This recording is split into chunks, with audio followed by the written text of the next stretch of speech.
आदाब नाज़रीन, JK state news का उर्दू खबरनामा लेकर मैं यास्मीन मंजूर। चलिए रुख करते हैं जम्मू कश्मीर से जुड़े कुछ अहम खबरों पर। फौज ने शुमाली जिला कुपवारा के केरन सेक्टर में LOC पर दरअंदाजी की कोशिश को नाकाम बनाते हुए एक पाकिस्तानी अस्करित पसंद को हलाक करने का दावा किया है। 28 डिवीजन के मेजर जनरल अभिजीत पंडाकर ने बताया कि लाश को पाकिस्तानी हुकाम के हवाले करने की खातिर रेंजर्स के साथ राबित कायम किया गया है। मेजर जनरल के मुताबिक LOC पर इम्कानी दरअंदाजी को नाकाम बनाने की खातिर फौज किसी भी चैलेंज का मुकाबला करने के लिए तैयार है। JK स्टेट न्यूज़ के लिए सागर रफी की ये report. Of the ongoing ceasefire understandings between the two armies across the line of control, an infiltration bid or you can say a bad attempt was attempted in the Keran sector of Kupwara district. This was yesterday on 1st of January.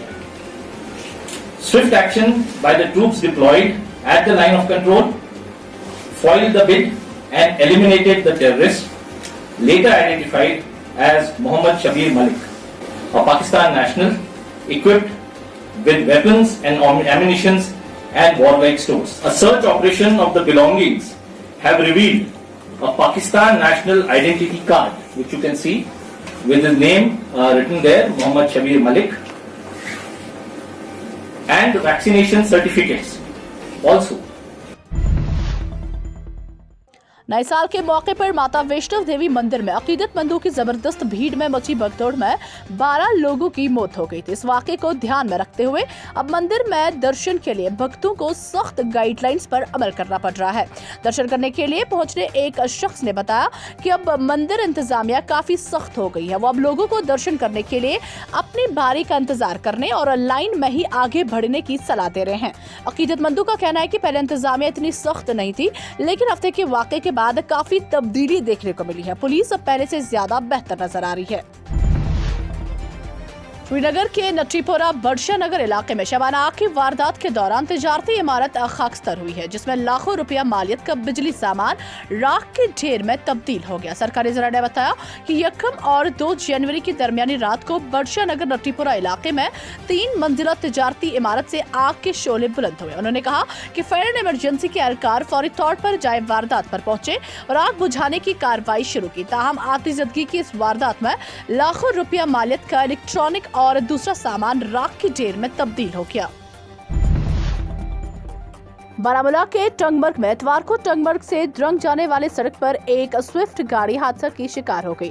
बताया जा रहा है कि ये गाड़ी सयाहती मकाम द्रंग की जानिब जा रही थी कि सड़क पर ताजा बर्फबारी से फिसलन की वजह से ये गाड़ी गहरी खाई में जा गिरी, जिसके नतीजे में एक शख्स जख्मी हो गया। जराये के मुताबिक गाड़ी पूरी तरह से तबाह हो गई है। इंतजामिया ने मुसाफिरों से अपील किया कि वो सड़क पर चलने के दौरान एहतियात बरतें और गाड़ियों के टायर में लोहे की जंजीर बांध कर ही चले।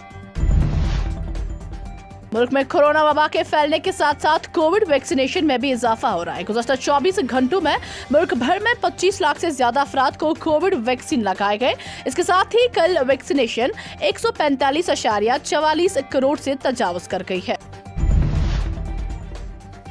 इस्लामिक फ्रेटर्निटी जम्मू व कश्मीर की जानिब से सयाहती मकाम गुलमर्ग में सयाहों के लिए एक बेदारी कैंप का इनेकाद किया गया, जिसका मकसद मुख्तलिफ मज़ाहिब से वाबस्ता सयाहों को इस्लाम और मुसलमानों से मुतल्लिक गलत फहमियों को दूर करना और इस्लाम से वाकिफ कराना है। साथ आलमी सतह पर इस्लाम के खिलाफ प्रोपेगेंडा और गलत तशहीर से मुतल्लिक भी मुख्तलिफ मज़ाहिब के लोगों को असल हक़ाइक़ से रोशनास कराना है। गुलमर्ग में सयाहों को कुरान करीम के तराजुम भी पेश किए जाते हैं। इदारे ने उनके लिए कश्मीरी कहवा का भी इंतजाम रखा। यहाँ आकर सयाह थोड़ी देर तक कयाम करके कहवा भी नोश करते हैं। मुख्तलिफ मज़ाहिब से वाबस्ता सयाहों ने इस इक़दाम की सताइश की। उन्होंने इस्लाम को बेहतरीन मजहब करार दिया। उन्होंने कहा कि हर मजहब के लोगों को एक दूसरे के मजहब का एहतराम करना चाहिए। JK स्टेट न्यूज़ के लिए सईद मुदस्सिर की ये रिपोर्ट। वस्ती जिला बडगाम के बमहामा इलाके में एक तरखान की लाश पुरस्तार हालत में बरामद की गई है। सरकारी जरा ने बताया कि इतवार की सुबह को बडगाम के बमहामा इलाके में ज़ेर तामीर इमारत से एक शख्स को बेहोशी की हालत में पाया गया, जिससे अपने साथियों ने फौरी तौर पर सदर अस्पताल पहुंचाया। ताहम वहां मौजूद डॉक्टरों ने उसे मुर्दा करार दिया। मुतवफ़्फ़ी की शनाख्त 45 साल रमीज अहमद बेग वल्द आरिफ अहमद साकिना कंडी बारामूला के बतौर हुई है। महकमा मौसमियात की पेशेनगोई के ऐन मुताबिक सयाहती मकाम सोनमर्ग, जोजिला, मिनीमर्ग, द्रास, कंगनघेर, कलनगुन और उसके मुजाफाती इलाकों में गुज़श्ता शब से हल्की बर्फबारी का सिलसिला जारी है, जो इतवार को भी वक्फे से जारी रही। साल नौ की पहली बर्फबारी से लुत्फ अंदोज होने के लिए सयाहती मकाम सोनमर्ग में भारी तादाद में गैर मकामी सयाहों की आमदोरफ्त जारी है। इसी दौरान श्रीनगर, लद्दाख शहर को एहतियाती तौर पर आमदोरफ्त के लिए बंद कर दिया गया है। JK State न्यूज की YouTube चैनल को सब्सक्राइब करें और बेल आइकन को प्रेस करना ना भूलें ताकि आपको हमारे मज़ीद अपडेट की नोटिफिकेशन हासिल हो।